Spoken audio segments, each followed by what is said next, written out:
So, what was it like for the very first humans all those years ago? In my last video, we made the comparison between the brain's right and left hemispheres and how they relate to childhood and adulthood.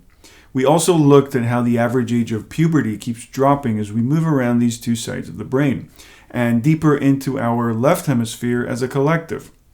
This pushes us into adulthood with less and less time spent in childhood the further we move along. But if we accept that right now we're deep into the left side of the brain as a group, as a collective, then we could take this a step further and ask what it was like when the very first humans were deep into the right hemisphere.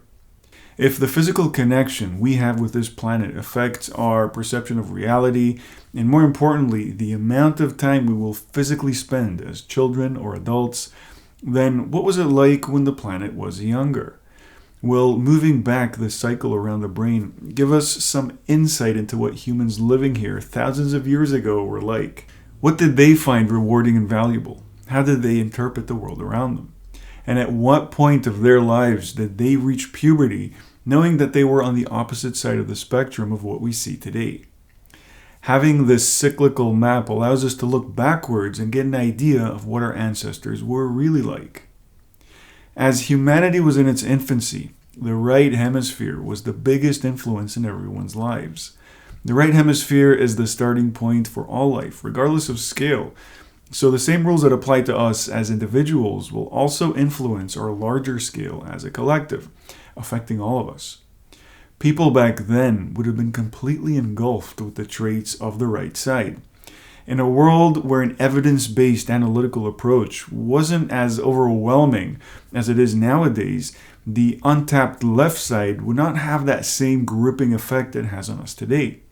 There would have been no collective left side to go into, or at least not enough of one to make an impact. But to be clear, the analytical left side is always there in its entirety. It doesn't go anywhere. And our ancestors would have definitely had an analytical side to them, but nothing close to how it is today, because the left side's influence is restricted until we moved as a collective past the point of puberty. So the first humans would have lived a full life in the realm of the right hemisphere, which meant they would only reach puberty for a short time before death. It would equal the exact same situation we have today, where puberty is falling into the single digits, but reversed, meaning puberty would only occur at the end of life and not the beginning. Now, if you're raising an eyebrow at the thought of people reaching puberty at the end of their life, then just take a moment to think about this. The place we're in now, with the lowest average age of puberty ever, is a serious extreme. We think it's okay because we're living in it, but we're literally at the furthest end of the puberty spectrum, where we only get 5 minutes of being a child before we're thrown headfirst into adulthood.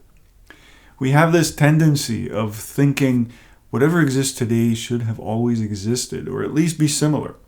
So if all we know is puberty closer to the start of life, then it's hard to imagine anything else, especially since we have no collective recollection of hitting puberty at the end of life at any point in history. But what we also don't have is any collective recollection of life at all in the earliest stages of human existence.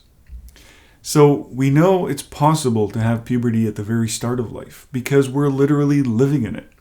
But if I told you that it's also possible to reach puberty towards the end of life, you'd be skeptical. But guess what? If you told the very first humans that one day, far into the future, people will reach puberty at the very start of life, they might also raise an eyebrow. Because for them, collective puberty would be on the opposite side of the spectrum from us. But it's important to remind ourselves that the shift of the average age of puberty, whether moving up or down, will never be linear.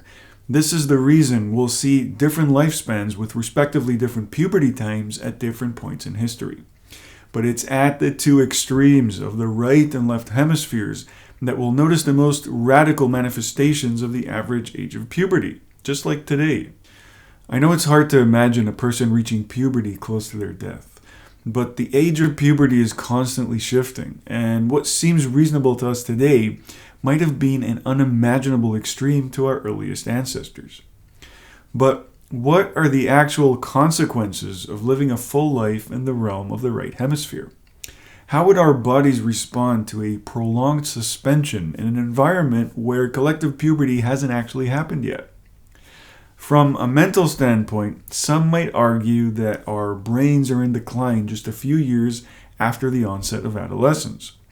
But with puberty far down the line, this equation of the brain's slow deterioration changes completely.